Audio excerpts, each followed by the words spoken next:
യുവാക്കൾക്ക് തന്നെയാവും എന്നും ജയം. എന്നാൽ ഇത്തവണ സംഗതി ഒന്ന് മാറ്റിപ്പിടിക്കാൻ സർവ്വ അടവുമായി നമ്മുടെ സുധീരൻജി ശ്രീ ടി എൻ പ്രതാപൻ ഈ തെരഞ്ഞെടുപ്പിൽ അദ്ദേഹത്തിൻ്റെ പേര് സ്ഥാനാർത്ഥിയായി പരിഗണിക്കേണ്ടതില്ല എന്ന് അഭ്യർത്ഥിച്ചുകൊണ്ട് KPCCക്ക് കത്ത് തന്നിട്ടുണ്ട്. അത് തെരഞ്ഞെടുപ്പ് കമ്മിറ്റിയുടെ ശ്രദ്ധയിൽപ്പെടുത്തുകയുണ്ടായി. പുതിയ ആളുകൾക്ക് അവസരം ലഭ്യമാകണം, പുതുമുഖങ്ങൾക്ക് അവസരം ലഭ്യമാകണം. അതിന് 3 ടേമിൽ കഴിഞ്ഞ 15 വർഷമായി നിയമസഭാ അംഗത്വം ആ രംഗത്ത് പ്രവർത്തിച്ചു വരുന്ന താൻ ഒഴിയുകയാണ്. തൻ്റെ പേര് പരിഗണിക്കേണ്ടതില്ല നിർദ്ദേശമാണ് നൽകിയിട്ടുള്ളത്. ശ്രീ ടി എൻ പ്രതാപൻ്റെ ആ ഒരു സമീപനത്തെ KPCC പ്രസിഡന്റ് എന്നുള്ള രീതിയിൽ വളരെ മതിപ്പോടുകൂടിയാണ് കാണുന്നത്. പ്രതാപൻ യുവാവാണല്ലോ, പിന്നെ എങ്ങനെയാണ്? പ്രതാപൻ യുവാവാ, അദ്ദേഹത്തിന് തോന്നി കാണും. അങ്ങനെ തോന്നുന്നവർക്ക് മാറാം. ഈ തല നരച്ചത് കണ്ടിട്ടാണ് പലരും ചാണ്ടി സാറിനോട് ഇങ്ങനെയൊക്കെ പറയുന്നത് എന്നാണ് തോന്നുന്നത്. 4 നേരവും ഡയ്യം ചെയ്ത് നടക്കുന്ന സുധീരൻജി ഇങ്ങനെയൊക്കെ പറഞ്ഞാൽ കൊള്ളാമോ? യുവാക്കളെയും വൃദ്ധരെയും തിരിച്ചറിയാൻ ഇനിയും സുധീരൻജിക്ക് അറിയില്ല. അധികാരത്തോട് വേണേയാകാം, ജനസേവനത്തിനുള്ള ആർത്തിയാകാം. ആർത്തിയുടെ കാര്യം പ്രത്യേകിച്ച് പറയണ്ട, അത് നാട്ടുകാർക്കെല്ലാം അറിയാവുന്നതാണ്. പുതുമുഖങ്ങൾക്ക് വേണ്ടി ഒഴിയാൻ തയ്യാറാകുന്നത് വളരെ ധീരമായ ഒരു നടപടിയായിട്ടാണ് കാണാൻ സാധിക്കുക. അദ്ദേഹത്തിൻ്റെ ആർജവത്വം തികഞ്ഞ മതിപ്പോടുകൂടിയാണ്. സുധീരൻജിയെ കൊണ്ട് പാർട്ടിയിലെ താപ്പാനകൾക്ക് ആകെ പൊല്ലാപ്പായിട്ടുണ്ട്. ഹൈക്കമാൻഡിന് കത്തയച്ച് പാരവെപ്പ് തുടരുന്ന സുധീരൻജിക്കെതിരെ മറ്റൊരു യുവകോമളനും രംഗത്തെത്തിക്കഴിഞ്ഞു. അതേപോലെ ഗവൺമെന്റിനെ പറ്റി നല്ല പ്രസംഗിച്ചാൽ ചിലപ്പോൾ നാളെ ഒരു വരി പോലും പത്രത്തിൽ വന്നില്ല എന്ന് വരും. എന്തെങ്കിലും എതിരായിട്ട് പറഞ്ഞാലോ കത്തയച്ചാലോ നല്ല പബ്ലിസിറ്റി കിട്ടും. പക്ഷേ അത് മലർന്നു കടന്ന് തുപ്പുന്നതിന് സമാനം. കാരണം നമ്മുടെ വിജയസാധ്യതയെ നമ്മൾ തന്നെ പാലവയ്ക്കുന്ന സമ്പ്രദായം വന്നാൽ നാളെ അതിൻ്റെ ഫല നമ്മൾ എല്ലാവരും അനുഭവിക്കേണ്ടി. ചെറുപ്പക്കാർ ജയിച്ചു വന്നാൽ മാത്രം പോരാ, സഭാ നടപടികളിലും സജീവമായി പങ്കെടുക്കണമെന്നൊരു അഭ്യർത്ഥന. കാരണം നിങ്ങളുടെ കൂട്ടത്തിൽ ആരൊക്കെയാണ് ഈ ജനപ്രതിനിധികളായിട്ട് വരികയെന്ന് അറിയില്ല, അതുകൊണ്ട് ഞാൻ പറഞ്ഞു. അതുപോലെ തന്നെ ഈ തുടർച്ചയായിട്ട് ഇലക്ഷനിൽ ജയിക്കുന്നത് ഒരു കുറ്റമായിട്ട് എടുക്കരുത്. കാരണം ജനങ്ങൾ വോട്ട് ചെയ്തിട്ടാണല്ലോ ജയിച്ചത്. തുടർച്ചയായിട്ട് ജയിക്കുന്ന ഒരു കുറ്റമൊന്നുമല്ല. അല്ലാണ്ട് ഇവരെ ആരും ഓടി ഒളിച്ച് അസംബ്ലി ഇറങ്ങുന്നതല്ല.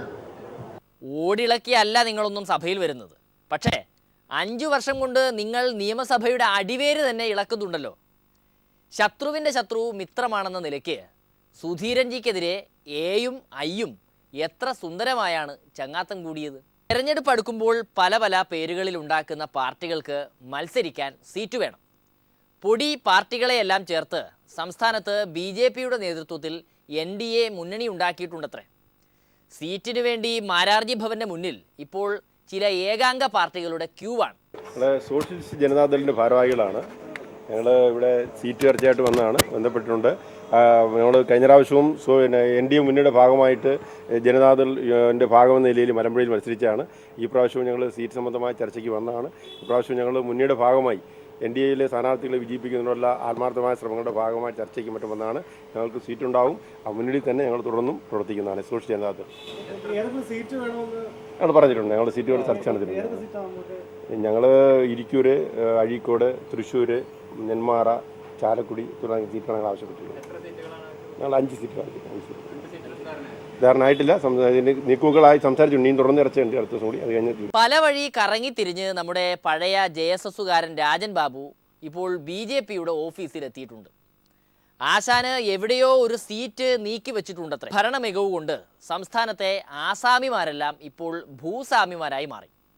118 ഏക്കർ ഭൂമി നമ്മുടെ പഴയ സന്തോഷ് മാധവൻ സ്വാമിജിക്ക് തിരിച്ചു നൽകി UDF സർക്കാർ കേരളത്തിന്റെ വികസന സ്വപ്നം. ആ സന്തോഷ് മാധവൻ കേരളത്തിന്റെ പലയിടത്തും ഭൂമി വാങ്ങിക്കൂട്ടി.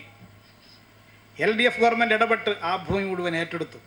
108 ഏക്കർ ഭൂമി സർക്കാർ ഏറ്റെടുത്തു, മിച്ചഭൂമിയായി പ്രഖ്യാപിച്ചു.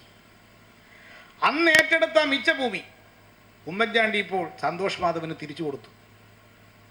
തിരിച്ചു കൊടുക്കുക മാത്രമല്ല, ആ നെൽവയലുകൾ കരപ്പറമ്പാക്കി മാറ്റാൻ അനുമതി കൊടുത്തിരിക്കുകയാണ്. ഇങ്ങനെ ഓരോരുത്തരുടെയും ഇത്തരത്തിലുള്ള തീരുമാനങ്ങൾ എടുത്തത് വഴി കോടിക്കണക്കിന് ഉറുപ്പികയുടെ അഴിമതിയാണ് ഉമ്മൻചാണ്ടി സർക്കാർ നടത്തിയിരിക്കുന്നത്. അത് സംബന്ധിച്ച് KPC പ്രസിഡന്റിൻ്റെ കത്ത് കിട്ടിയിട്ടുണ്ട്. അത് വിശദമായി പരിശോധിക്കും. എനിക്ക് കിട്ടിയ പ്രാഥമികമായ വിവരങ്ങൾ അനുസരിച്ച് 22/8/2015 ഗവൺമെൻറ് ഈ ഒരു ഉത്തരവ്, ഒരു സ്കീം കൊണ്ടുവന്നിട്ടുണ്ട്. അത് ഹൈടെക് IT പാർക്കുകൾ, വ്യവസായം, മെഡിക്കൽ സയൻസ്, വിദ്യാഭ്യാസം, ടൂറിസം ഇങ്ങനെ മേഖലകളിൽ ഇൻവെസ്റ്റ്മെൻറ്റ് നടത്തുന്നവർക്ക് 64 കേരള ഭൂപരിഷ്കരണ നിയമപ്രകാരം കൈവശം വെക്കാവുന്ന ഭൂപരിധിയിൽ ചില നിബന്ധനകൾക്ക് വിധേയമായി ഇളവ് നൽകാൻ തീരുമാനിച്ചിട്ടുണ്ട്. ഇതിനകത്ത് നിയമവിരുദ്ധമായിട്ട് എന്തെങ്കിലും ഉണ്ടെങ്കിൽ ഗവൺമെൻറ് അത് പുനഃപരിശോധിക്കും. ബാങ്കിൽ ലോൺ എടുക്കാൻ ചെല്ലുന്നവരെല്ലാം ഇപ്പോൾ തിരക്കുന്നത് വിജയ് മല്യയ്ക്ക് കൊടുത്തതുപോലുള്ള ലോൺ കിട്ടുമോ എന്നാണ്. കടം വാങ്ങിച്ച് ടിയാൻ വിമാന കമ്പനി തുടങ്ങിയപ്പോൾ നാട്ടുകാരെ പറ്റിച്ച് ഇന്ത്യയിൽ നിന്നേ പറക്കാനാണെന്ന് ബാങ്കുകാർ കരുതിയില്ല. ഇന്നത്തെ കോക്ടെയിൽ കാഴ്ചകൾ ഇവിടെ തീരുകയാണ്. വീണ്ടും അടുത്ത ദിവസം കാണാം. നമസ്കാരം.